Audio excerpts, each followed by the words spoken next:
মধ্যে আমাদের এই মেলায় সময় দেওয়ার জন্য। সম্মানিত উপস্থিতি, এ পর্যায়ে আমাদের প্রণোদনা কর্মসূচির উদ্বোধন করবেন আমাদের মাননীয় এমপি মহোদয়। আমরা প্রণোদনার জন্য 5 জন করে কৃষকের একটি গ্রুপ করেছি।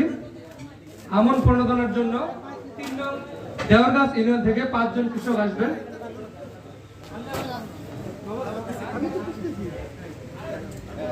আমন প্রণোদনা 2023-24 অর্থ বছরে আমন প্রণোদনা কর্মসূচির জন্য 5 জন কৃষকের একটি গ্রুপের নাম আমি ঘোষণা করতেছি।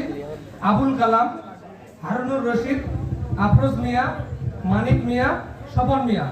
এই 5 জনের একটি গ্রুপ এসে আমাদের আমন প্রণোদনা কর্মসূচির উপকরণ আমাদের মাননীয় এমপি মহোদয়ের হাত থেকে গ্রহণ করবেন এবং এর মাধ্যমে আমাদের আমন প্রণোদনার শুভ উদ্বোধন হবে। আমি আবুল কালাম, হারুন রশিদ, আফরোজ মিয়া, মানিক মিয়া এবং স্বপন মিয়াকে স্টেজে এসে প্রণোদনা উপকরণ গ্রহণের জন্য অনুরোধ জানাচ্ছি।